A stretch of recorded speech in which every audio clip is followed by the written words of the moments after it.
After 3 weeks of deafness, I regained my hearing, but at first I decided not to tell my daughter. What I heard from her changed my life forever.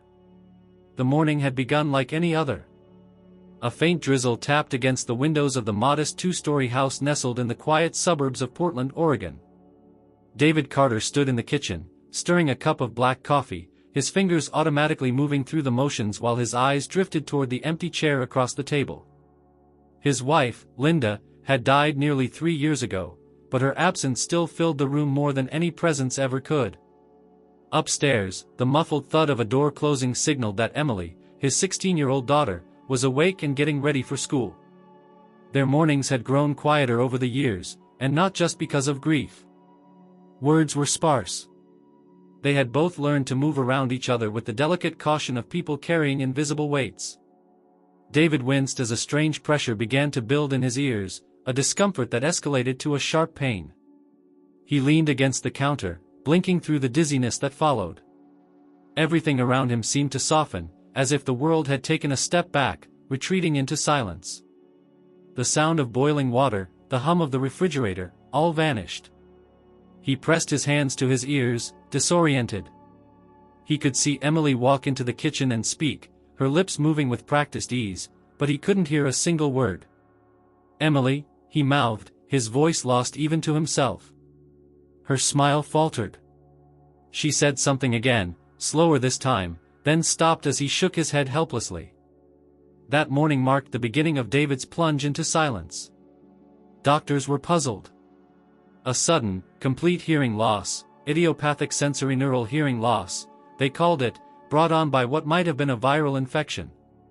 There were no promises, only suggestions, rest, medication, and time. The house changed. Its rhythm altered. David tried to adjust, forcing himself to learn lip reading with online videos and apps, scribbling notes in a small notepad he carried everywhere. He and Emily used it to communicate, though her teenage frustration often seeped into every scribbled line. "Can I go out tonight?" she wrote one evening, underlining the question twice. When he wrote back, "Where?" she rolled her eyes and walked away without replying. What he missed most were the small things, her laughter echoing down the hall, the way she used to hum when doing homework, the spontaneous bursts of conversation that once filled car rides. Silence made everything sharper, her sighs, the weight of unspoken things, and the quiet space that grief had hollowed out in both of them. Emily seemed to be managing on the surface, going to school, keeping up with her chores, smiling at the right moments. But David, though unable to hear her, could see the difference. Her eyes lingered longer on the family pictures, her fingers drummed nervously against the table during dinner, and sometimes she'd pause mid-sentence, realizing her father couldn't respond the way he used to. They used to watch old movies together on weekends, a small tradition that continued even after Linda's passing. But now, David noticed her choosing to stay in her room more often, headphones in, door shut. He knocked once, maybe twice, but rarely entered unless invited. When he did, she would remove the headphones slowly, look up from her phone or laptop, and offer a polite but distant smile. In those first few days, David convinced himself it was just an adjustment period. But weeks passed, and the divide between them widened. He missed her. Not just her voice, her presence, the real one, buried under teenage withdrawal and shared sorrow neither of them ever dared to name aloud. Once, as he walked past her room, he caught a glimpse of her through the slightly ajar door. She was curled up on the bed, notebook in hand, lips moving faintly, as though whispering to herself. He lingered for a moment longer, then walked away, unwilling to intrude on a moment that felt too private. But he felt it, the weight of everything unspoken growing heavier with each passing day. There were nights he would lie awake, staring at the ceiling, trying to remember the last full conversation they had before his hearing disappeared. He couldn't recall the words, only the feeling, a combination of strained patience and unspoken fatigue. They had drifted apart long before the silence came. The hearing loss simply made the distance undeniable. One afternoon, he sat on the porch with a notebook and wrote a short message, "I miss talking to you." He left it on her desk, not knowing if she'd respond. That night, he found the same paper folded neatly on his pillow, her handwriting underneath his, "Me too." It was the closest thing to a conversation they'd had in days. He started writing more, small thoughts, apologies he had never voiced, questions he never asked. Sometimes she responded. Sometimes she didn't. But even in that fragile, handwritten exchange, something flickered. A beginning, maybe. Still, the silence persisted. And though he tried to adapt, tried to be present, David couldn't help but feel the overwhelming weight of being cut off from the world, and from the one person he loved most. He looked at Emily often when she wasn't watching, memorizing the subtle shifts in her expression, the shadows under her eyes, the curve of her smile when she didn't know he was looking. There were things he feared he'd never hear again, her laugh, her complaints, her quiet hums. But more than anything, David feared the things he had never heard in the first place. And it was in that silence, deep and aching, that the truth began to take root. He hadn't truly listened to Emily in a long time. Not with his ears. Not even with his heart. That realization, more than the silence itself, terrified him. 3 weeks into David's deafness, the days began to blend into one another. The world had adjusted, as it always does, quietly and indifferently. The hum of everyday life went on without him, while he floated in a kind of soundless suspension.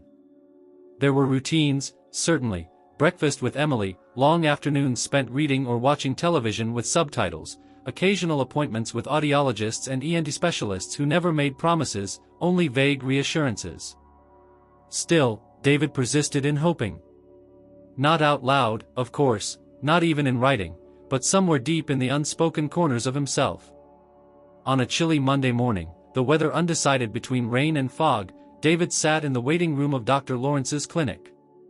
He'd been through a battery of tests already. Most had shown little to no improvement. This visit was supposed to be a formality, just another checkup in the string of indifferent checkups. He recognized Dr. Lawrence's gait before he saw his face, the doctor's habit of adjusting his glasses every few steps, the brisk way he moved as if always late for something. When he entered the room, he offered David a tight smile and gestured toward the exam chair. David followed obediently, notebook in hand, though they rarely needed it. Most of the appointments were technical and one-sided. But something shifted in the room that day. Dr. Lawrence studied the results on his screen for longer than usual. He frowned, leaned closer, clicked through data. Then he stepped back, eyes narrowing in curiosity, not concern. Turning to David, he spoke slowly and clearly, allowing him to lip read. "There's something different today," he said. David blinked. He wrote, "What kind of different?" Dr. Lawrence didn't answer immediately. Instead, he moved across the room and retrieved a small tuning fork from a drawer. He struck it lightly and held it near David's ear. A familiar ritual. But this time, faintly, like a memory waking from a long sleep, David felt it. Not just the vibration against his skin, but a sliver of sound. A high, distant tone, barely perceptible, but there. He straightened, eyes wide. Dr. Lawrence noticed. "You heard that?" he asked. David nodded slowly, incredulous. The doctor's expression changed, cautious excitement tempered by professionalism. "We might be seeing a natural reversal. It's rare, but not impossible. Sudden hearing loss sometimes resolves spontaneously. We'll run more tests now." And they did. More instruments, more frequencies, more machines. With each test, the results grew clearer. Hearing was returning, not fully, not perfectly, but undeniably. A fragile miracle unfolding in real time. Hours passed. By the end of the visit, Dr. Lawrence removed his glasses and looked at David with an earnestness that had been missing from every previous consultation. "Your hearing is returning. It's not complete yet, but with care, we may get most of it back. No surgery needed, just this one procedure to clear residual pressure in the ear canal." David nodded again, overwhelmed. When the procedure was done, simple, quick, nearly painless, the world returned in a rush. A car horn blared faintly from the street below. Footsteps echoed in the hallway. A phone buzzed somewhere behind the reception desk. Sound. Real sound. David sat in stunned silence, trying to catch his breath in a room that was suddenly too loud. Dr. Lawrence's voice cut through it, firm but kind. "You should tell your family. This kind of recovery, it changes things. People need to know." David looked down at his hands. A strange thought had begun to unfurl in the back of his mind. Tell Emily. Of course. He should. But something in him resisted. The idea of hearing her again, unfiltered, unguarded, carried weight. He didn't say anything to the doctor. Just nodded politely, thanked him, and walked out into the soft gray of an Oregon afternoon. He drove home with the radio off. The house was quiet when he entered. Emily wasn't home from school yet. He sat on the couch, not turning on the television, not picking up a book. Just sitting. Listening. To the refrigerator's hum, the ticking of the wall clock, the faint creak of the wooden floor beneath his feet. And then, the front door opened. "Dad?" Emily called out, her voice echoing through the hall. He didn't answer right away. He just listened. Her backpack hit the floor. Shoes off. Jacket tossed over the armchair like always. Then her steps toward the kitchen, the clink of a glass, the faucet running. "Dinner at 7?" she asked, her voice slightly louder this time. David turned to face her, giving her a practiced smile, gesturing to his ears as if to say, "Still nothing." She nodded, not surprised, and disappeared up the stairs. But now he could hear everything. Later that night, after dinner, a quiet one, as most had been, David heard the soft sound of Emily's door closing. He sat in the living room, heart pounding, staring at the hallway. A strange temptation had gripped him. For the first time in weeks, he had access to her world again. Not just her words, but her private moments, her real voice when she wasn't carefully crafting her expressions for his benefit. He walked to her door quietly, not intending to eavesdrop, not at first. But when he heard her voice, soft and muffled through the wood, he froze. "Yeah," she was saying. "He still can't hear a thing." A pause. Then a laugh, small and hollow. "It's been kind of peaceful, honestly. But also lonely. I don't know. It's like I'm invisible." Another silence. Then, "I think I'm starting to hate this house." David's hand tightened on the hallway railing. "I miss Mom," she whispered. "Like, all the time. And now it's just me and this ghost version of him. He looks at me, but he doesn't see me. And I wish someone actually knew how messed up I feel right now." David stepped back quietly, retreating to the living room like a man walking away from an accident site. Her words clung to him, more real than anything he'd experienced since regaining his hearing. And he realized something terrifying: this was his daughter unfiltered. This was the truth he'd been shielded from for weeks. Maybe even years. And now, with the gift of hearing returned, he wasn't sure he was ready for what it would reveal. He could go back into her room, say the truth. That he could hear. That he had heard everything. But instead, David did something he hadn't done in a long time: he stayed silent, by choice. Because for the first time, he wanted to know who his daughter really was when she thought no one was listening. The night was long. David lay in bed with the sheets pulled up to his chest, the ceiling above him a blank slate offering no clarity. Emily's voice echoed again and again in his mind, the softness of her words no match for their weight. "It's like I'm invisible." That single sentence had pierced through him more sharply than any diagnosis or medical prognosis had in the past 3 weeks. Because now, for the first time in a long time, he was not just hearing sound, he was hearing the truth. And the truth was ugly. Morning came with its usual fog. Portland had always favored muted skies, a city drenched in gray more than blue.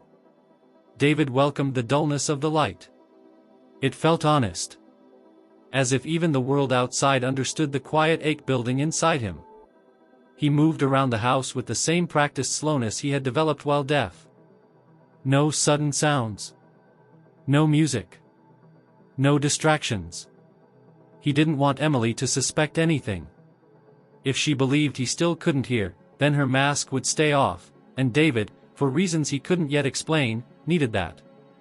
He stood in the hallway near the bathroom as Emily brushed her teeth, listening as she muttered to herself.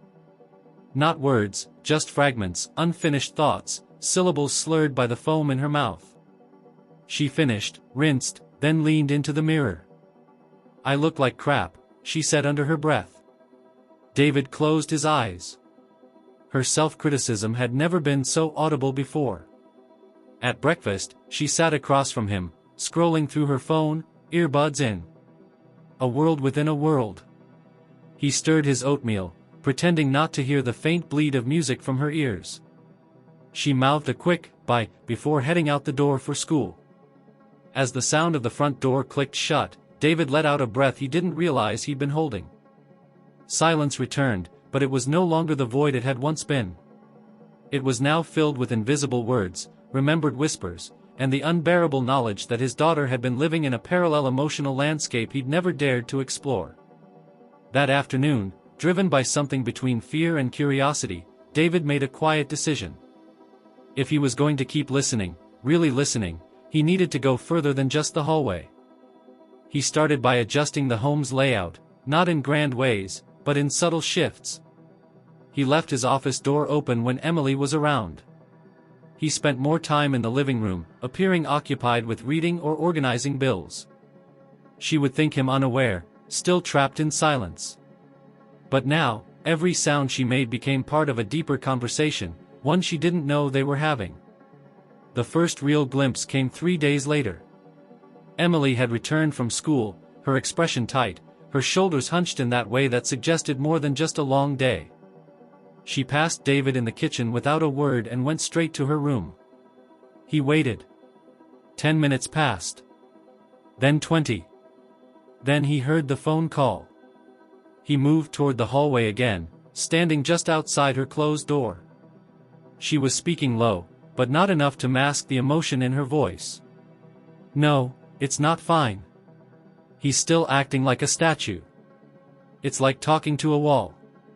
A pause. "I feel like I'm living with a stranger. Or worse, someone who died, but forgot to leave." David pressed his forehead gently to the wall beside the door, the sting of her words sharper this time because they were spoken freely. "He doesn't ask how I am. He doesn't want to know. I'm just this, background character to his grief." Another pause. "No, I haven't told him. What's the point? He wouldn't hear me even if he could." David stepped away. He went into his room, sat down on the edge of his bed, and stared at the floor. Each word Emily spoke was a piece of the puzzle he had never tried to solve before. For years, he had assumed she was doing fine, or at least surviving, as long as school was going, and meals were eaten, and there were no major explosions. But survival wasn't living. And silence wasn't peace. The following evening, Emily was in her room again. David sat on the stairs, pretending to sort through a box of old photo albums. He heard her laugh, a real one, the first he'd caught in a while. It came between pauses in her conversation. "No, he still doesn't know." I could scream and he wouldn't flinch. Then something shifted in her tone. "Yeah, I talked to Caleb. He said maybe we could meet this weekend." The name struck David like a foreign object. Caleb, he whispered to himself. He didn't recognize it. Emily had never mentioned anyone by that name before. Not at dinner, not in her brief notes, not in any of their stilted communication. He strained to hear more. "He gets it," she said. "He doesn't treat me like I'm fragile or in the way. He listens, actually listens." David stood slowly, quietly backing down the stairs. He didn't need to hear more tonight. A new character had entered the narrative, someone close enough to be a confidant, close enough to have earned her laughter. And yet, David had no idea who he was. That night, instead of sleeping, he sat at the kitchen table long after Emily had gone to bed. He pulled out one of the school newsletters from a drawer, scanning names and events. He checked the messages on the family tablet, the ones she rarely used anymore. Nothing. No mention of Caleb. The next morning, he woke early and waited for Emily to leave. The second she did, he went to her room. Not to pry, at least, that's what he told himself. He stood in the center of the space, taking it in as if seeing it for the first time. On her desk was a sketchbook. Open. A small doodle of a boy with shaggy hair. A name in the margin, C. In her trash bin, torn pages of notes. He reached for the one on top, a half-written sentence. Wish I could stay at his place longer. The rest was missing.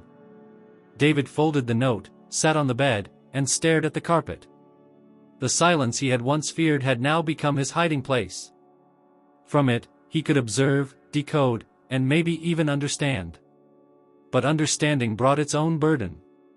Each secret he uncovered led to another question: how had things gone so far without him knowing? Why had he stopped asking? The answer was simple and damning. Because he had been too consumed with his own pain. Too wrapped in the echo of a voice long gone, Linda's, to realize that another voice, soft and desperate, had been calling out to him all along. And now that he could finally hear it, he wasn't sure what to do with the sound. The days that followed were laced with a tension David hadn't felt in years, not even in the immediate aftermath of Linda's death. That had been sorrow. This was something different. This was the realization that, within his own house, a world had been blooming, or withering, entirely out of sight. And now that he could hear it, it felt like eavesdropping on a different reality, one where he no longer played the central role. Emily had a life he didn't know.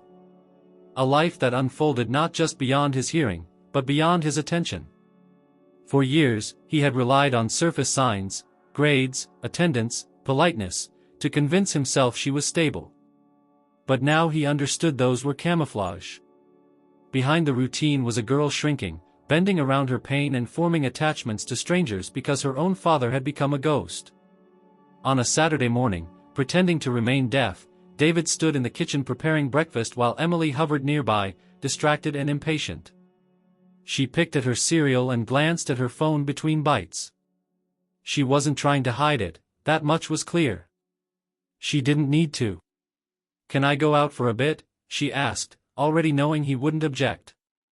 She held up her notepad out of habit, even though they'd barely used it all week. David feigned reading her lips, then nodded slowly. She smiled with faint relief. "Thanks." As she left, David waited until he heard the front door close, then moved swiftly. He grabbed his jacket, keys, and followed at a distance. He had no plan. It wasn't pride that made him do it, it was panic. Something inside him told him that if he let her walk away without knowing where she went, he would lose even more than he already had. She took the bus downtown. He watched from across the street as she stepped off and walked 2 blocks to a coffee shop nestled between a bookstore and a laundromat. She entered without hesitation. David stayed outside, across the street, pretending to browse the front window of a shop. 10 minutes passed. Then 20. Finally, a figure arrived, a teenage boy, maybe 17 or 18, with a loose hoodie and headphones around his neck. He didn't kiss Emily, didn't hug her, but the familiarity between them was evident. They spoke closely, their postures relaxed. Emily laughed, an unguarded, open laugh he hadn't heard at home in months. This had to be Caleb. David didn't approach. He watched. Observed. Every gesture, every glance told him this wasn't casual. This wasn't a classmate or study partner.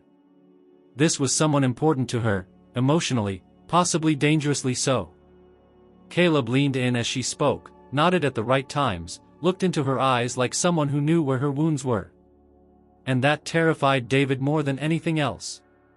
When they left the cafe, David kept his distance. They walked through a side street, talking, hands occasionally brushing but never linking. Caleb handed her something, a small envelope, which she slid into her backpack without hesitation. Then they parted. Emily caught the bus home. Caleb disappeared around a corner. David didn't follow him. That evening, he heard Emily on the phone in her room. he stood by the door again, listening. "I don't know what I'd do without you," she whispered. "Seriously? You're the only one I can talk to." Another pause. "Yeah, I'm okay. I mean, I'm managing." He's still the same. Still lost. She wasn't crying. Not tonight. Her voice carried a calm resignation. As if she had accepted that her father was unreachable, and had stopped expecting anything from him. David retreated to the kitchen and sat at the table. His hands trembled. He didn't know who Caleb really was, what influence he had, or where the boundary between comfort and danger lay. But what unsettled him most was that Emily had already formed an emotional dependency strong enough that she didn't question it. She needed someone. She had found someone. And it hadn't been him. The next day, David began searching online for Caleb's name. He tried the school's website, yearbooks, social media platforms. There were dozens of Calebs in Portland, and only a handful with any direct connection to Lincoln High, where Emily studied. He narrowed the list, scoured tagged photos and comment sections. Finally, he found a profile. Caleb Mendez. Age 17. Lincoln High. Public account. David opened it cautiously. Caleb's photos were mostly innocuous: skateboarding, art sketches, black and white filters, moody captions. But the comments underneath painted a different picture. Mentions of skipping class. References to getting clean. Cryptic exchanges that hinted at recovery, struggle, and a past that wasn't fully in the past. David's stomach turned. This was who his daughter confided in. This was the person who listened when he didn't. He printed a few pages from the profile, circled the more concerning comments, then slid the papers into a drawer. He didn't know what he planned to do with them. But something in him needed the physical evidence, something to prove this wasn't just paranoia. 2 nights later, David waited until Emily had gone to sleep. He entered her room quietly and sat at her desk. He didn't touch her notebooks. He didn't go through her phone. But he did notice something new: a bracelet on the corner of the desk. Black cord, braided. A small metal bead at the center. It didn't belong to her. He picked it up, turned it over in his hands. It was worn, clearly used. Probably given, not bought. He left it where he found it. The guilt started to build. For hiding his hearing. For watching her. For pretending to be deaf while his daughter unraveled emotionally. But the guilt didn't outweigh the fear. Because each new layer he uncovered revealed how far she'd gone to survive alone. And he didn't know yet if he could bring her back. That Friday, during dinner, Emily looked at him for a long time before saying anything. She pushed her peas around her plate, then finally spoke, slowly, for his supposed benefit. "I might stay with a friend tomorrow. Just for the day." David tilted his head, raising his eyebrows in false confusion. She grabbed her notepad. "Sleepover. At Rachel's." He nodded, but inside, his chest tightened. She wasn't going to Rachel's. And she had no idea that he already knew that. That night, he made a decision. One he hadn't dared before. He would follow her again. Not to confront her. Not yet. But to see, really see, what her world looked like when she thought he couldn't. Because sometimes, it wasn't the silence that revealed the truth. It was the distance between who people pretended to be, and who they became when no one was watching. Saturday arrived cloaked in an overcast sky, the kind Portland offered too often. David watched the clock from the kitchen table, pretending to read the newspaper as Emily moved about the house. She wore her usual hoodie and sneakers, her backpack looking slightly heavier than usual. Her demeanor was calm, casual, but something in her movements betrayed a carefulness, a quiet calculation. She was preparing for something more than a simple visit to a friend's house. At 10 o'clock, she passed by the kitchen on her way to the door. She paused only briefly, raising her notepad in a silent goodbye. David gave her a small wave, hiding the weight in his chest. He counted to 60 after the door shut before grabbing his keys and following. From a safe distance, he watched her head toward the same bus stop she had used the previous weekend. She boarded without looking back, and he slipped onto the next bus, 2 blocks behind. The ride downtown was silent for him, despite the low hum of morning commuters around him. He wasn't thinking about confrontation. Not yet. He only needed to understand what this parallel world of hers looked like, how far it stretched beyond him. She exited near a familiar block and walked confidently down the same side street, this time not toward the coffee shop, but further down to a building David had never paid attention to before. An old, converted art studio, its windows lined with paint-splattered boards and mismatched curtains. She rang a buzzer, and within seconds, the door clicked open. She disappeared inside. David waited on the opposite corner, near a closed florist shop. He didn't approach. Instead, he waited. 20 minutes. 30. An hour. He debated whether to stay or leave. And then he saw him. Caleb stepped outside, hoodie pulled low over his face, cigarette dangling from his fingers. He didn't look around. Just leaned against the brick wall, staring at the street like someone watching a world he didn't quite belong to. He smoked slowly, methodically, then flicked the butt into a nearby puddle and went back inside. David clenched his fists. There was nothing overtly threatening about Caleb's behavior. Nothing that would raise alarms to a stranger. But to David, every motion carried implications. Every glance spoke of a bond with Emily that was already far deeper than he had any right to. He returned home hours later, having waited long enough to see Emily leave the building alone. She looked tired. Not scared. Just emotionally worn, like someone who had done too much feeling in too little time. That night, David didn't speak. Not that he could, under the act he was still maintaining. But even if he could, he wasn't ready. Instead, he retreated into the quiet of his room. He sat at his desk and stared at an old photograph of Linda and Emily in the backyard, a summer day, years ago. Emily's laugh frozen in mid-air, Linda's eyes squinting in the sunlight. That version of their life felt impossibly distant now. Unable to resist, David opened the drawer where he kept her sketchbooks and notebooks she'd left around the house over the years. Most were abandoned, half filled with drawings, poems, and teenage scribbles. He wasn't looking to violate her privacy. He was looking for her. In one of the newer notebooks, something caught his eye. A journal entry, undated, the handwriting slightly uneven, as if written late at night or in a rush. It was 1 page, and it began simply. Sometimes I think he went deaf because the world was too loud for him. Or maybe because I was too loud for him. Maybe my pain was just another thing he couldn't bear. David's throat tightened. The next lines hit harder. I want to scream sometimes. Not because I'm angry, but because silence makes me feel like I'm already dead. He walks around this house like a shadow. I miss my mom, but what kills me is that I miss my dad too, and he's still here. She hadn't signed it, hadn't addressed it to anyone. It wasn't a letter. It was a confession to herself. But in reading it, David felt as if he were listening to her soul. He placed the notebook back carefully, exactly as he found it. That night, sleep didn't come easily. And when it did, it brought dreams of Emily at age 5, tugging at his shirt, asking him to watch her perform a made-up dance in the living room. He remembered nodding while checking his phone, only half present even then.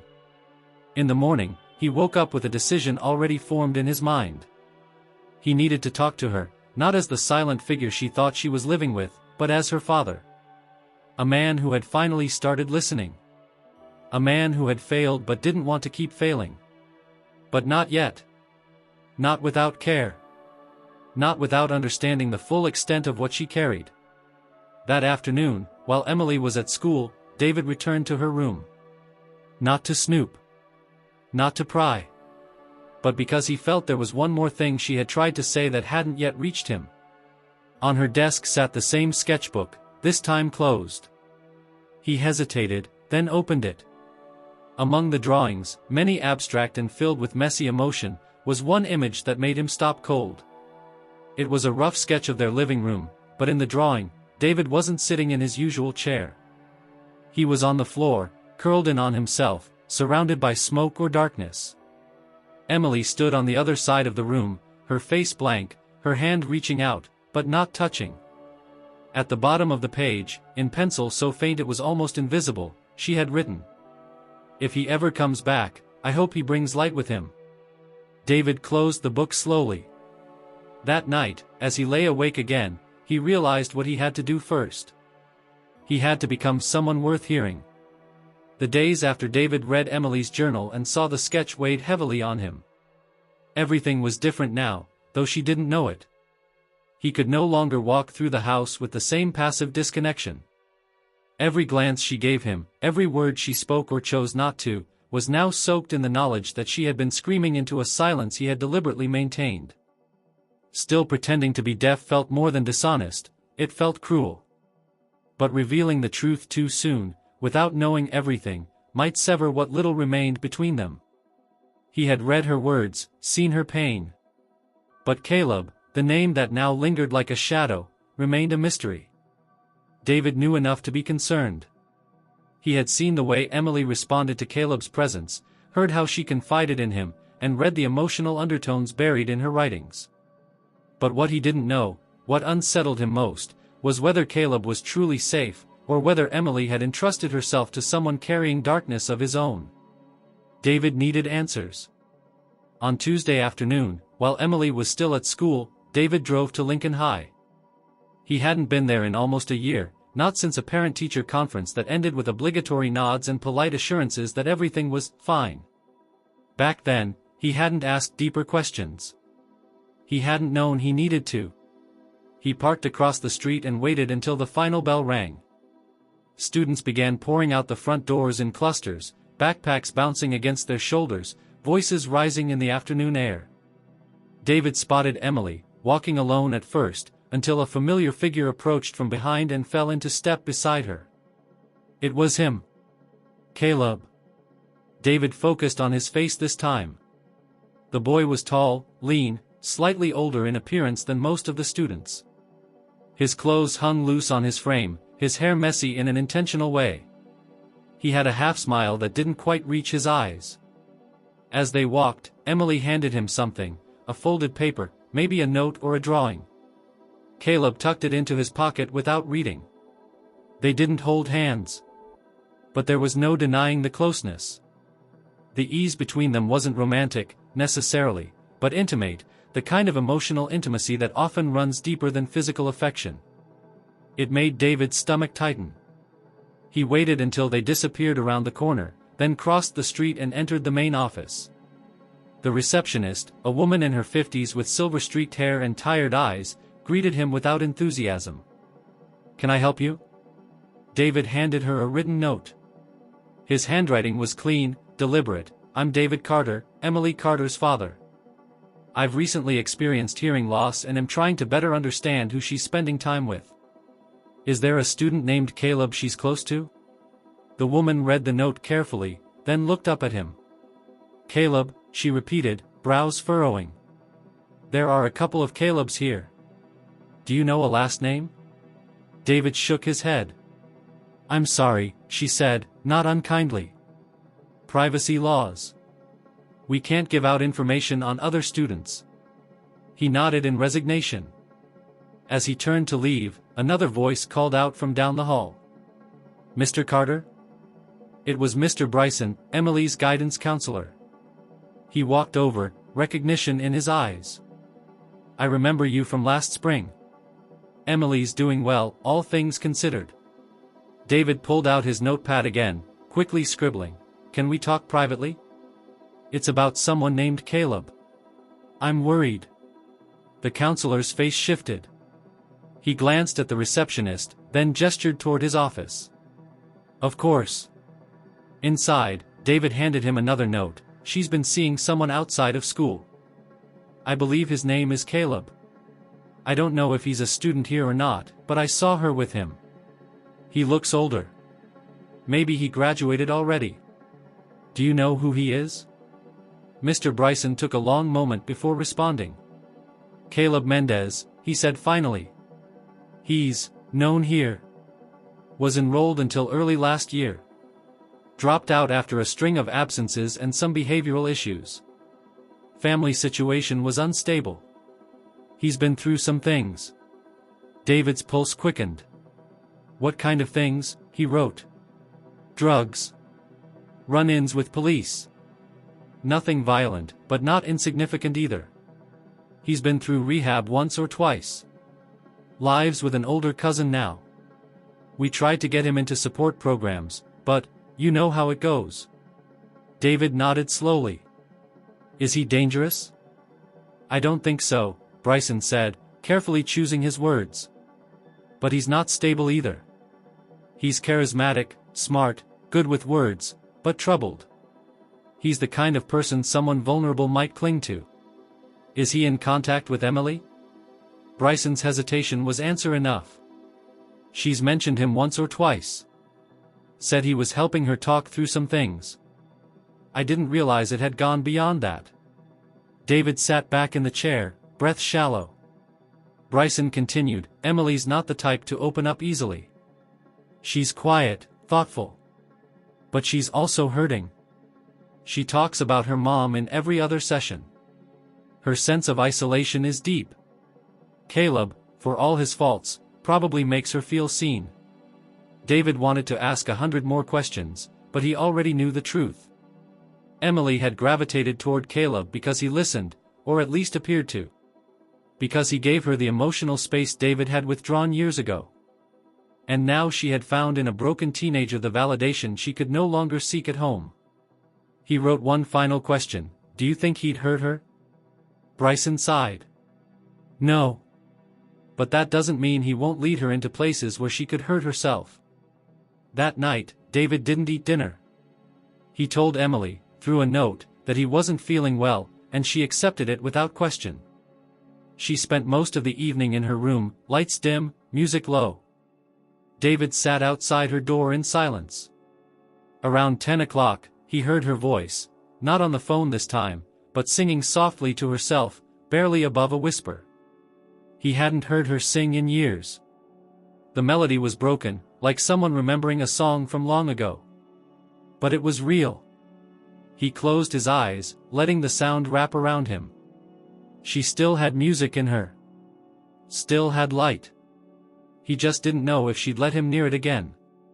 By the time the next weekend rolled around, David's quiet decision to remain hidden behind the curtain of silence had turned into a steady discipline. Every movement in the house was measured. Every conversation, or lack of one, was filtered through the lens of a man who could now hear everything but chose not to speak. But he wasn't just listening anymore. He was observing. With a level of awareness he had never thought himself capable of.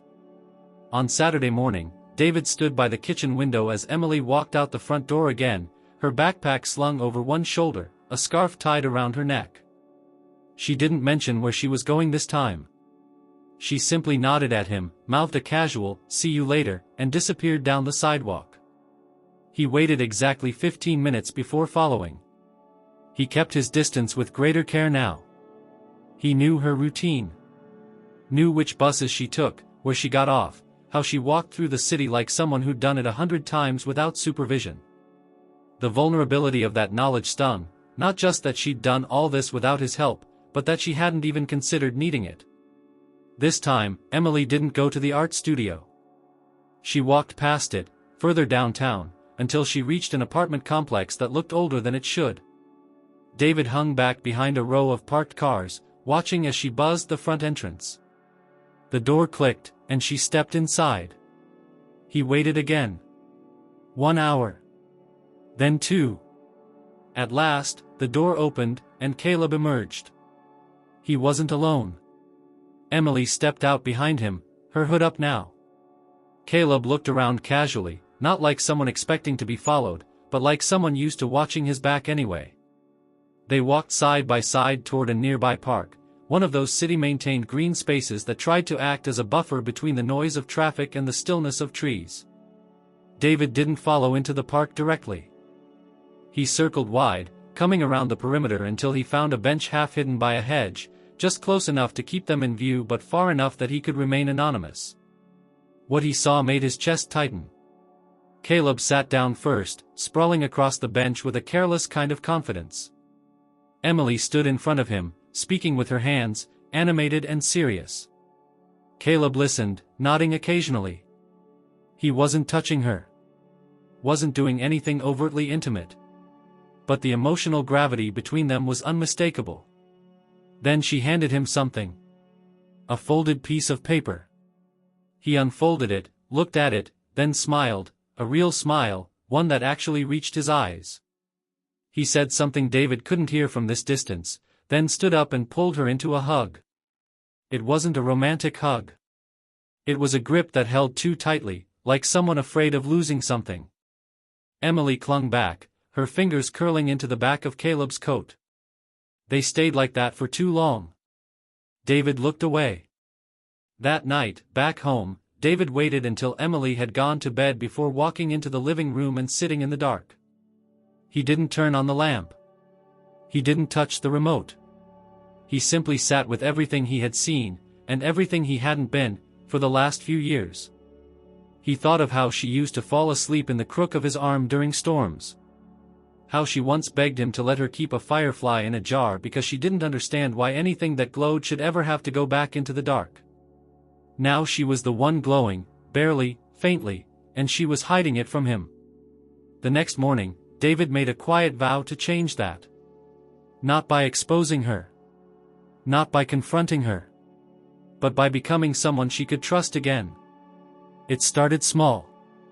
That week, he made breakfast before she woke up. Not just cereal or toast, but French toast with cinnamon, the way Linda used to make it. When Emily came down, surprised, he gestured that it was just something to try. She smiled politely, sat, and ate without complaint. A day later, he cleaned out the garage, not because it needed cleaning, but because he knew it held boxes of Linda's belongings, things Emily hadn't seen since the funeral. He brought out a framed photo, Linda holding a much younger Emily in her arms, both of them laughing, and placed it in the living room.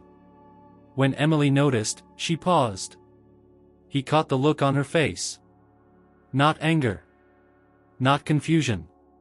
Just a pause, as if something long frozen inside her had shifted slightly. That night, she lingered in the living room after dinner. She didn't say anything, but she didn't vanish into her room either. She sat on the couch, scrolling through her phone, while David pretended to work on a crossword puzzle. Neither spoke. But the air was different. Looser. Less fragile. Later that week, he found a sheet of paper in the trash. Torn, but not shredded. He recognized Emily's handwriting instantly. I don't know if I can keep all this in. Some days it feels like I'm made of glass. Like one word in the wrong direction would shatter me. David folded it carefully and tucked it into his wallet. Not to keep it from her. But to keep it close. He began paying more attention to her schedule. Which nights she came home later. Which mornings she seemed drained. He noticed that after long conversations with Caleb, usually over the phone in her room, she would emerge quieter, not louder. Like something had settled in her. Or maybe like something had been silenced. One Friday, after school, she came home and went straight to her room. He gave her space. An hour later, he heard music playing faintly, not through headphones, but from her speaker. It was one of Linda's old records. A Nina Simone track. David walked down the hallway and paused outside her door. She was singing again. Quiet, off-key, but real. He didn't knock. Didn't speak. Just stood there and listened. The next day, when she left the house again, no explanation, no false pretense this time, David didn't follow. He stayed home, trusting her for the first time in weeks. Not because he thought Caleb was safe. Not because he had stopped worrying. But because he realized something more important. Emily had begun opening a door. A small one. Barely cracked. But enough. And if he wanted to walk through it one day, he had to prove he deserved to. So he waited. He listened. And for the first time in a long time, he allowed her the space to choose whether or not to be heard. The day it happened started like any other. Nothing about that morning warned David that the fragile threads he'd been trying to repair might suddenly snap. The clouds had returned to Portland's sky, heavy and indifferent. Emily came down for breakfast later than usual. She was quiet, pale, her movements slower. When he placed a plate of eggs in front of her, she didn't touch them. She pushed the food around with her fork, eyes down, lost in a place far beyond the kitchen. David watched her carefully, trying not to intrude. He noticed the subtle changes. Her hands trembled slightly. Her eyes were puffy, as though sleep had not found her the night before. She left the house without saying a word, only a small wave over her shoulder. He watched her walk to the bus stop and debated following again. But something in her silence kept him frozen. Instead, he returned inside and stared at the untouched breakfast. A knot settled deep in his stomach. Hours passed. He tried distracting himself with chores, folding laundry, sweeping the porch. But the silence in the house felt heavier than usual, not the peace of absence, but the tension of something wrong, something yet unspoken. By 3 o'clock, Emily hadn't returned. The school day had ended nearly an hour ago. David checked his phone, but there were no messages. He opened the school portal, no absences recorded for the day. He called the school, pretending again that he couldn't hear, relying on speech-to-text software to communicate with the receptionist. She confirmed Emily had left on time. Still, no sign of her. By 4 o'clock, the worry began to take shape. He messaged Rachel's mom, one of the few parents he still had contact with. The response came quickly: "Emily hasn't been here in weeks. I thought she'd been grounded." Grounded. The word stung. He hadn't imposed a single rule in months. He texted Emily. No reply. By 5, David began calling anyone he could think of, classmates, even Mr. Bryson from school, each time pretending he couldn't hear, clinging to the mask that had kept him hidden. Every answer came back the same: no one had seen Emily since school let out. The sun had started to set when he made his decision. He broke the rule. He drove downtown to the apartment building where Caleb lived. The street was quiet, the neighborhood half asleep under the early evening gloom. David sat in his car for 10 minutes, staring at the front door. He didn't know what he would say. Didn't know how to explain his presence without unraveling every lie he had built. But panic left no room for planning. He got out of the car, approached the door, and pressed the buzzer. No answer. He tried again. Still nothing. He circled around the building, looking for another entrance, any sign of life, but it all remained still. As he walked back toward the car, his phone buzzed. One message. From an unknown number. "I told her not to come, but she showed up anyway. You should get her. She's not okay." No name. But David knew immediately who had sent it. He typed quickly, "Where is she?" Another message appeared, this time with an address. An abandoned parking lot near the East Side Industrial District. Not far, but completely unfamiliar to him. He didn't wait. The drive was a blur. Traffic lights, side streets, the low roar of tires against wet pavement, none of it registered. His hands gripped the steering wheel like a lifeline. The industrial district loomed in the distance, all crumbling warehouses and flickering street lamps. He spotted her before he reached the lot. She was sitting on the curb, knees pulled to her chest, face buried in her arms. Her backpack was beside her, untouched. The street lamp above her blinked in and out, casting her in momentary shadow. David pulled over, heart pounding. He stepped out slowly, unsure if he should call her name. Unsure if he even had the right.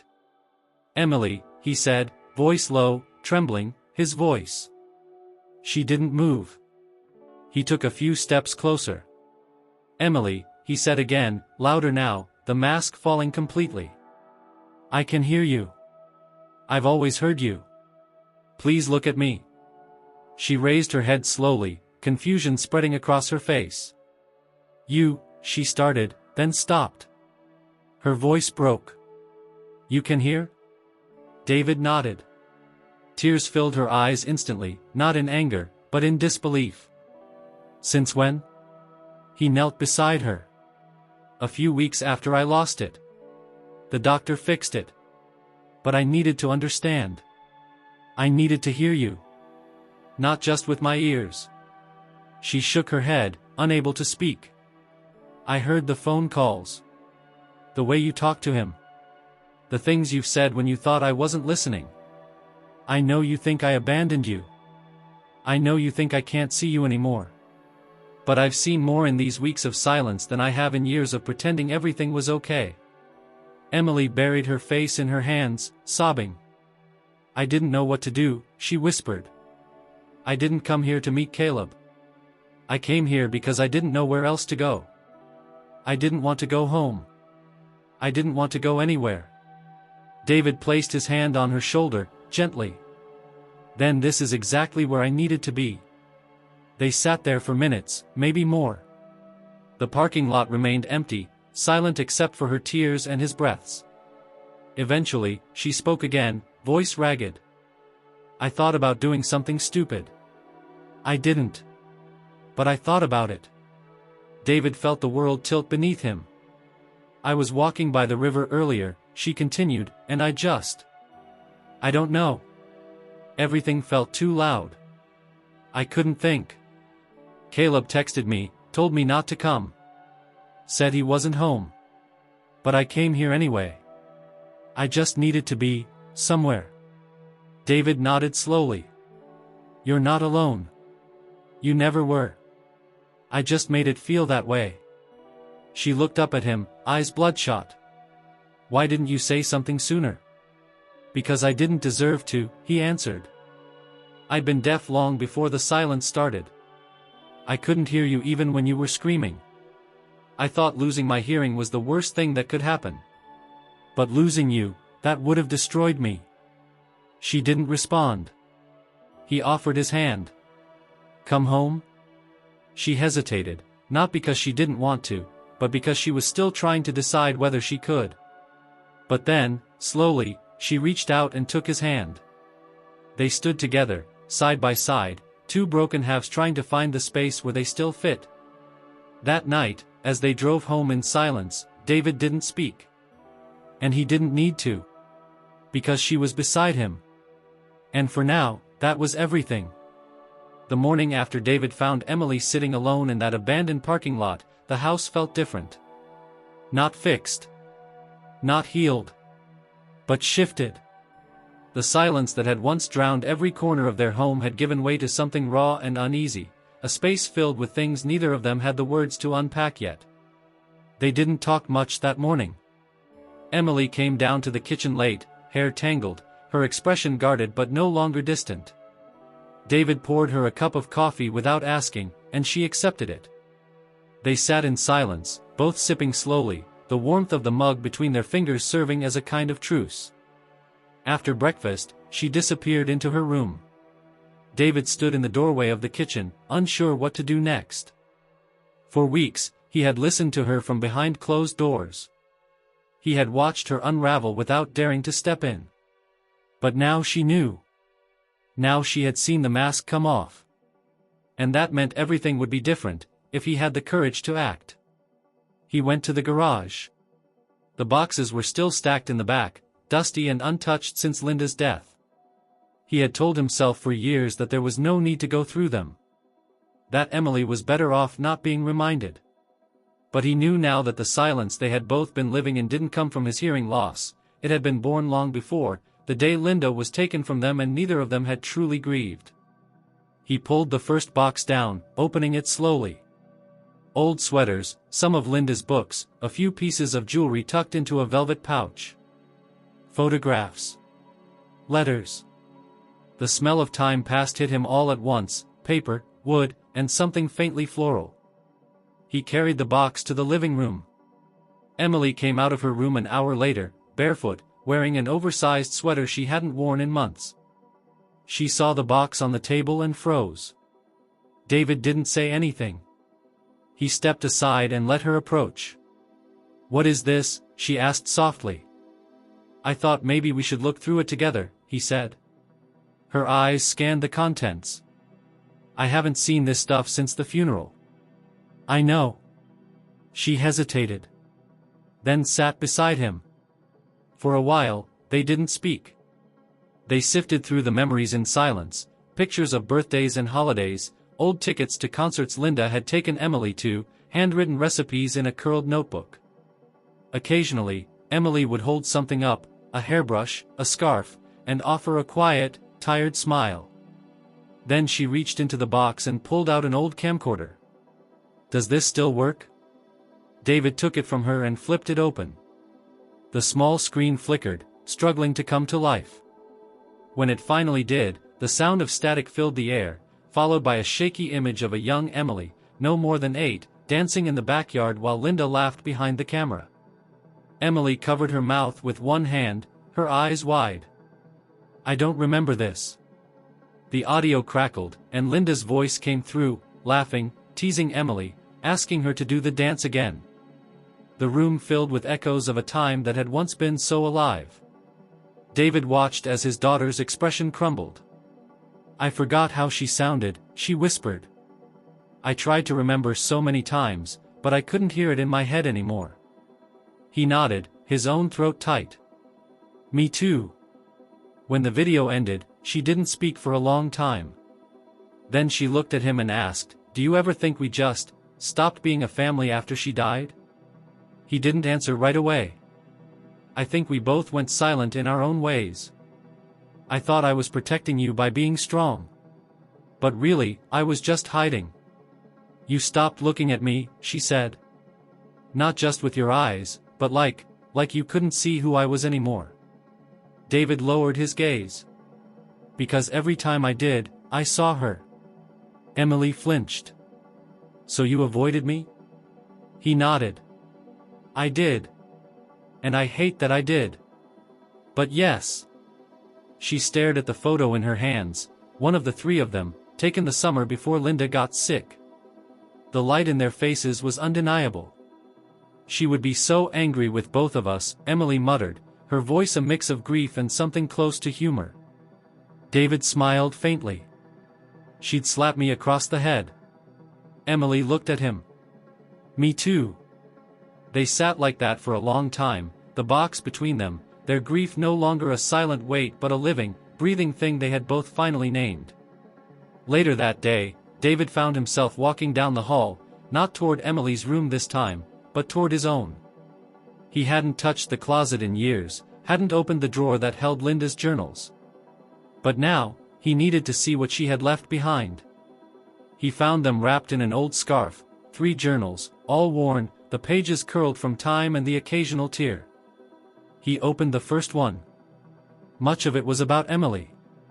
Stories from when she was younger. Reflections about motherhood. The fear of being sick, of not being there long enough. And then, buried between pages of everyday entries, something that stopped him cold. "If I'm gone, David will need help. He doesn't grieve like other people. He shuts down. I'm afraid he'll forget to look at Emily. Not because he doesn't love her, but because he won't be able to look at her without seeing me." David closed the journal and sat in silence. She had known. She had seen the fault lines long before they cracked open. And even in her final days, she had been thinking of both of them, trying to prepare him for a world without her, and failing not because he didn't want to hear, but because he couldn't. That night, he knocked on Emily's door. She opened it, tired, red-eyed but calm. He held the journal out to her. "She wrote about us." Emily took it, surprised. She opened to the marked page and read silently. "She knew," she said. "She knew exactly what would happen." David nodded. "And now we know too. So maybe it's time to start doing things differently." Emily didn't respond right away. Then, softly, "I want to talk to someone." He blinked. "You mean, therapy?" She nodded. "Yeah. I think I need it. I think I do too, he said. They stood in silence again, but this time it wasn't distance, it was agreement. Will you go with me? She asked. Every week, he said without hesitation. And in that moment, something unspoken between them began to rebuild. Not perfectly. Not suddenly. But honestly. The following week passed with a cautious rhythm that neither David nor Emily dared disturb. The silent treaty between them had shifted. It wasn't the same fragile quiet that had once filled the house. This was something new, a silence that wasn't empty, but waiting. For healing. For acknowledgement. For action. David had already scheduled their first therapy session for the following week, something he never would have done 6 months ago, let alone 2. Emily hadn't resisted. In fact, she had looked almost relieved when he mentioned it. But the conversation that followed their emotional reckoning, the one David had dreaded most, still hadn't happened. He hadn't told her everything. He hadn't told her the full truth of how long he'd been able to hear. How many words he had gathered like secrets. How many lies he'd let slip by in the name of understanding. And he knew it couldn't be avoided forever. On Thursday evening, after dinner, Emily disappeared into her room again. David stood at the sink, washing dishes, the warm water numbing his hands as he stared blankly through the window above. Outside, the wind moved through the trees with soft insistence. A branch tapped lightly against the pane, rhythmic, like a distant clock ticking down. Then came the sound of her bedroom door opening, footsteps across the hallway.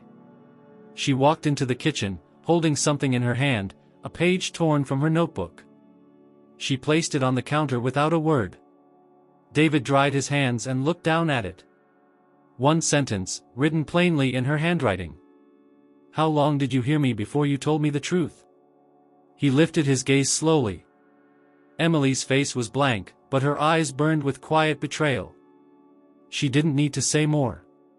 He reached for the notepad beside the phone, the one he used in public to maintain the act, and wrote carefully, a few days after the doctor fixed it. I told him not to tell anyone. I thought. I needed to hear what I'd never allowed myself to. She didn't take the paper. She didn't move. Why didn't you just ask me? She said aloud. Why did you have to spy on me like I was a stranger in your own house? David swallowed, his throat suddenly dry. Because I didn't trust myself to ask the right questions. And I didn't trust you to give me the truth. Then you don't know me, she said. And maybe you never did. Her voice wasn't raised. That's what hurt the most. The anger wasn't loud. It was steady, deliberate, sharpened by weeks of emotional restraint finally unraveling. I needed someone who saw me, she said. And when you lost your hearing, I thought maybe it would force us to actually connect. To write to each other, to be present. But you just disappeared more. David tried to speak, but she kept going. I thought I could handle it. I thought if I stayed quiet long enough, I'd get stronger. But I didn't. I got lonelier. I started writing things I was too scared to say. Talking to people I shouldn't have. Letting my whole life happen behind your back. And you were there, the whole time, just listening. He stepped forward. I know I betrayed your trust. I won't justify it. But I didn't do it to control you, or manipulate you. I did it because I was afraid that if I confronted the truth head-on, I wouldn't survive it. You mean the truth about me? She asked. Or the truth about yourself? He looked down, unable to meet her gaze. She sighed and walked past him, into the living room. He followed. The air between them was dense, but not dangerous. Charged with the weight of what they still hadn't said. David sat on the edge of the couch while Emily paced, her arms crossed over her chest. Was it Caleb you were worried about? She finally asked. He hesitated, then nodded. Yes. At first. And now? He exhaled slowly. Now I'm worried about the girl who thought she needed someone like him to survive. Emily flinched. You don't know him. No. But I know you. Or at least I'm starting to.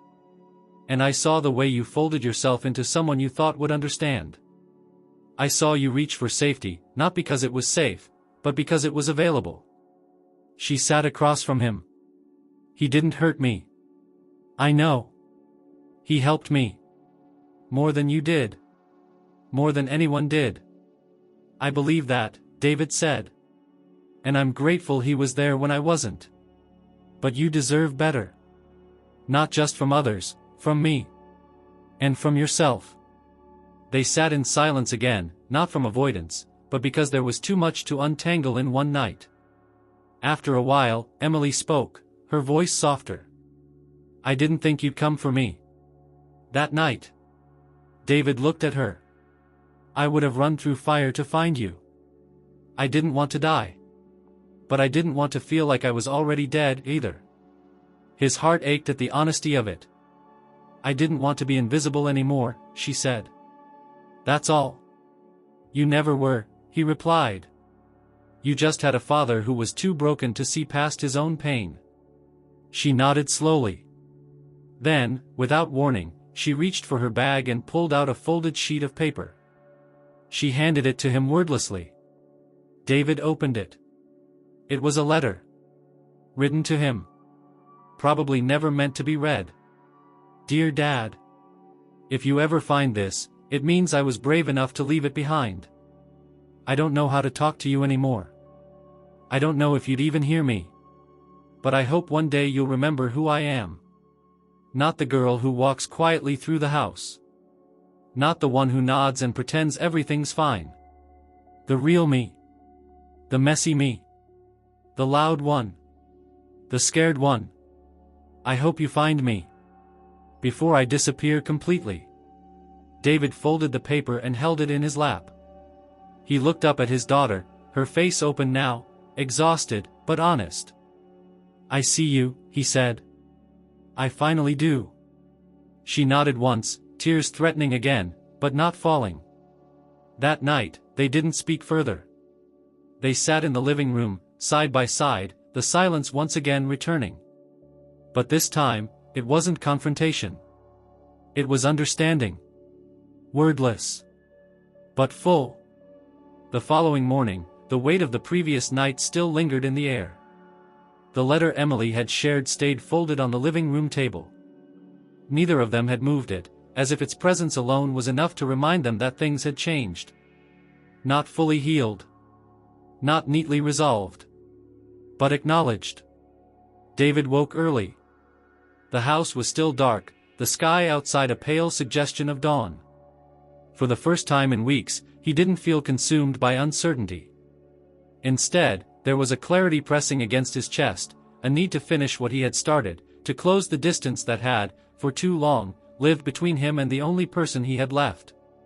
When Emily finally came downstairs a few hours later, she looked rested, though her expression was cautious. She sat down across from him at the kitchen table, and for a long moment, they said nothing. Then, without preamble, David spoke. There's something I haven't told you. Emily didn't flinch. She didn't look surprised. She only nodded, waiting. I told you I started hearing again after the doctor cleared the infection. That was true, he said. But I didn't just hear your voice from across the hallway or through a wall. I read your journals. I listened to calls. I watched where you went. I saw you with Caleb. I knew more than I should have. Emily blinked, her lips parting slightly. You read my journals? I didn't read all of them, he said quickly, but enough to know how much pain you were in. Enough to know how blind I'd been. For a few seconds, her silence turned heavy again. Then, why are you telling me this now? Because I don't want to carry any more secrets. You've given me more honesty than I deserve. I need to give it back. She nodded again, slower this time. I already figured it out. The way you started acting. You knew too much. David sighed. I didn't want to invade your life. I didn't know any other way to reach you. And I was afraid that if I came at you too directly, you'd shut down or shut me out completely. I almost did. I know. Emily leaned back in her chair. Her eyes, though still cautious, weren't closed off. So what now? You've heard everything. You've seen everything. You've read the things I never planned to share. Now, he said, we start talking. Like we should have years ago. A long pause followed. Then Emily spoke, her voice softer than before. I talked to Caleb last night. David straightened a little. Yeah? I told him I can't keep hiding in other people's lives. That I need to start fixing my own. What did he say? He said he understood. That he'd be around if I needed him, but he wasn't going to wait for me to fall again. David didn't know whether to feel relieved or guilty. Perhaps both. I'm not saying I'm done with him, Emily added. But I'm not building my world around him anymore. I'm trying to rebuild it with you. David swallowed hard. That's all I want. She tilted her head. Do you think Mom would be proud of us? David looked toward the photograph on the wall, the one he had dusted and reframed 2 weeks ago. Linda's face beamed in the picture, the soft summer light caught in her hair. I think she'd be surprised it took us this long, he said. Emily smiled faintly, then stood. Can I show you something? He nodded. She led him up the stairs and into her room. She went to the desk and opened a drawer, pulling out a small envelope. Inside were several letters, folded and addressed. She handed him the top one. I wrote these after she died. I never mailed them, obviously. But I kept writing. Sometimes I imagined she could still hear me. David opened the letter carefully. The handwriting was younger, shakier, clearly written in the months right after Linda's death. Dear Mom. It's been 32 days. Dad hasn't cried in front of me once. He acts like you never existed. I want to scream at him. I want him to break something, to shout, to collapse. But he doesn't. He just walks around the house like nothing happened. Like you didn't happen. David stopped reading. His throat tightened. You were hurting, he said. And I pretended I was fine. Because I didn't know how to show you I wasn't. She looked at him, eyes shimmering. You could have just told me you missed her. I do. Every day. Me too. They sat on the edge of her bed, the envelope between them. Sometimes, Emily said, I wonder if the pain made us forget who we were before she got sick. David nodded. It did. But maybe remembering starts with these kinds of moments.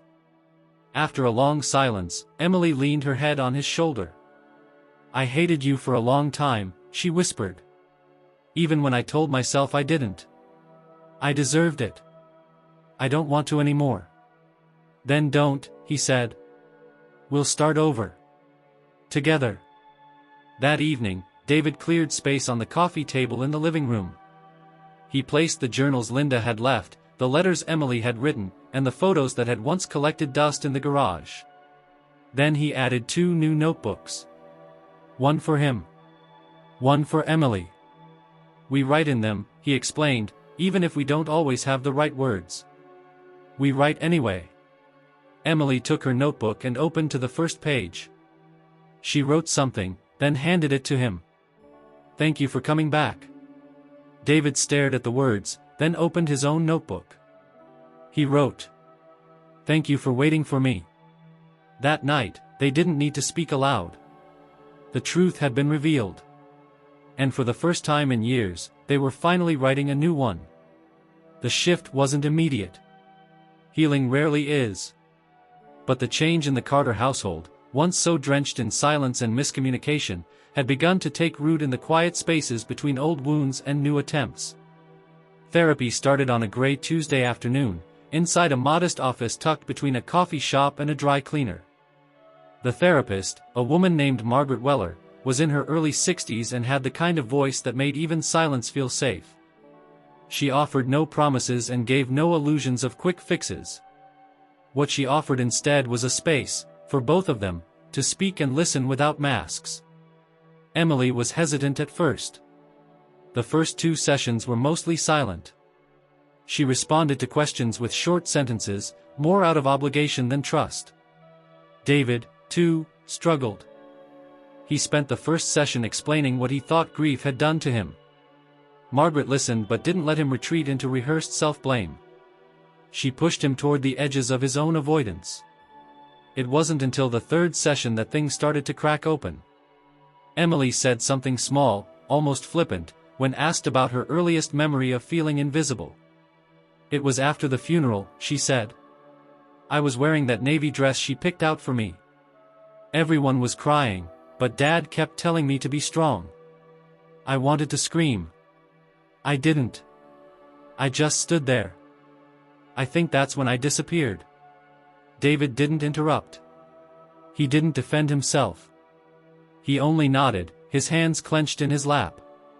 In the car afterward, Emily stared out the window and said, I don't want to hate who we used to be anymore. David looked at her, hesitant. Do you think we could become something new? Maybe, she said, if we stop trying to go back. From that moment on, everything became about building forward. The past would always be there, neither of them denied that. But they no longer lived in it. Instead, they began to explore the unfamiliar terrain of what a repaired relationship could look like. David started doing small things that, before, would have gone unnoticed. He picked her up from school without being asked. He learned the names of her teachers. He asked about her classes, and this time, he actually listened. Not to judge, not to correct, but to understand. Emily, in turn, stopped hiding. She shared things at her own pace, music she liked, shows she had been watching alone, books she'd read during sleepless nights. She even began leaving her bedroom door open. And then there was Caleb. Their dynamic shifted subtly. He didn't disappear completely, but he stepped back. David saw the change in Emily first, how she no longer looked at her phone with that same nervous anticipation, how her voice didn't drop when she mentioned him. One evening, after dinner, she brought it up herself. I told him we needed space, she said. Not because he did something wrong. But because I need to figure out who I am without anyone trying to hold me up. David nodded slowly. That takes strength. Emily stared into her glass of water. I didn't have it before. I think I do now. They didn't talk about Caleb much after that. David never asked questions, and Emily never offered more than she wanted to. It was enough. At school, things began to shift, too. Her teachers noticed she was more engaged. Her grades stabilized. She joined an art club. And, for the first time since middle school, she signed up to play in the spring recital, piano, something she hadn't touched in years. David found her practicing one evening, hunched over the living room keyboard, headphones on, fingers fumbling over familiar keys. He stood quietly in the doorway until she noticed him. I'm rusty, she said, removing one side of the headphones. You sound like you're remembering, he replied. She nodded. I'm playing the piece Mom taught me. The one with the slow build. He recognized the name of the song. Linda had played it every rainy Sunday morning. A melancholic melody that somehow always felt hopeful by the end. I want to play it at the recital, Emily said. If I can get through it without freezing. David stepped forward. If you do, I'll be there. Front row. She looked at him, expression unreadable. Even if I mess up? Especially then. They shared a brief, soft smile. Therapy continued. The notebooks remained active, too. Sometimes, they wrote things they didn't feel comfortable saying aloud. Questions, confessions, memories. Once a week, they'd exchange notebooks and read what the other had written. Then they'd discuss. One entry from Emily stopped David cold. I used to think the worst thing that happened to me was losing Mom. But now I think the worst thing was believing I lost both of you. He didn't respond in the notebook. Instead, he walked into her room with it in his hands, sat on the floor beside her bed, and simply said, You never lost me. I just got lost for a while. The word reconstruction doesn't imply perfection. It suggests something was broken, maybe even beyond repair, but someone still tried. That's what David and Emily became, not a flawless father and daughter, but two people learning to build something with the ruins. She started calling him Dad again, casually, without hesitation. He started using her name more, like it meant something again. And one evening, as they sat watching an old movie, Emily reached over and rested her head on his shoulder. "I missed this," she said. "So did I." And neither of them moved for a long, long time. The recital was scheduled for a Friday evening in late May, just as the last streaks of spring still clung to the fading light. The school auditorium was modest but freshly cleaned, its rows of folding chairs arranged with care and the stage framed by faded red curtains that hadn't changed in years. Students and parents buzzed in small groups, programs in hand, smiles guarded with nerves and anticipation. David arrived 20 minutes early, dressed in the same charcoal blazer he hadn't worn since Linda's funeral. He sat in the front row, clutching the paper program tightly, his hands damp despite the cool air. His eyes scanned the page until he found her name. Emily Carter, Solace in E minor. It was the piece Linda used to play, the one Emily had practiced night after night for weeks, the one that started in melancholy and built into something nearly luminous. He looked around the auditorium and wondered how many parents here knew the depths their children carried, the fears they masked with smiles, the cracks they patched with silence. Then he thought of Emily, not as the child she had once been, but as the young woman she was becoming. He had nearly missed her transformation. But not tonight. The lights dimmed, and the recital began. One by one, students came and went. Violins, flutes, spoken-word poetry, piano solos, each greeted with polite applause. David barely registered any of it. He couldn't keep his eyes off the left side of the stage, where the performers waited their turn. When he finally saw her step into the wing, his breath caught. Emily wore a simple black dress, one Linda had worn once to a work event. It had been altered slightly, shortened at the hem, but the silhouette was the same. She wore no makeup. Her hair was pulled back into a loose braid. She didn't look like a performer. She looked like herself. When her name was announced, David felt his chest tighten. She walked to the piano with careful, deliberate steps. The crowd clapped politely. She sat, adjusted the bench, and paused before placing her hands on the keys.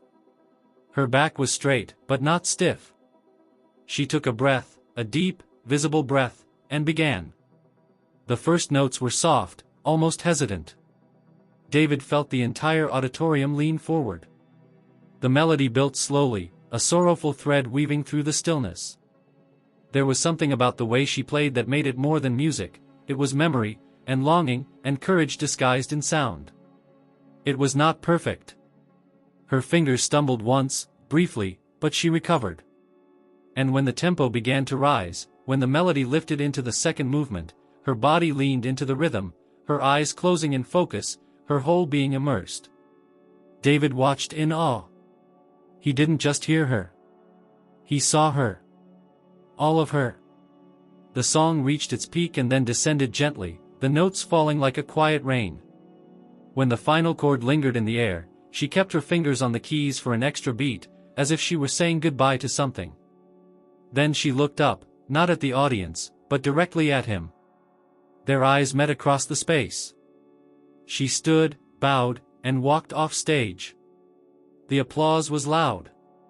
But David barely heard it. He sat frozen, the echo of the final notes ringing in his chest. After the recital, the crowd filtered into the hallway, voices overlapping, praise and chatter filling the space. David waited near the exit, away from the parents with flowers and camera phones. He didn't bring either. He brought only himself. When Emily finally appeared, her dress slightly wrinkled, her hands still shaking faintly, she walked toward him without hesitation. "You played beautifully," he said.